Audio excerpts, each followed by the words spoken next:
All right, yeah. So yeah, this couple chapters here are some of my favorites in the whole Bible. Not all the favorites, but this is some of my favorites.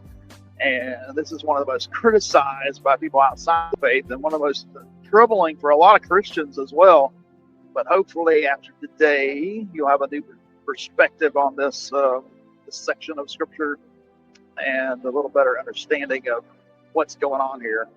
Um, and it's all about perspective, right? We see we were in Psalm 91 last night and on Wednesday night's fellowship thing, going through the psalm, through some psalms and a series called Drawing Near that I came up with, or God gave me, or whatever you want to say. Um, and one of the verses is kind of troubling in there. We're struggling over. I think it was verse 8, and it's talking about you see with your eyes, and it's just thought there's like, oh well, how else would you see, right? Proposed that question out there. It's like everybody's just kind of like, what do you mean? I don't know. How else would you see except you see with your eyes?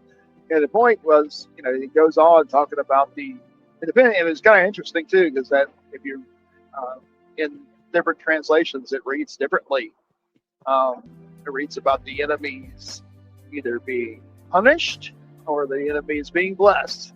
And if you actually read, dive into Hebrew, you find out, oh, this is actually, you're looking with your eyes and you're seeing that the enemies are basically being blessed and being giving blessings and gifts, being rewarded, should I say.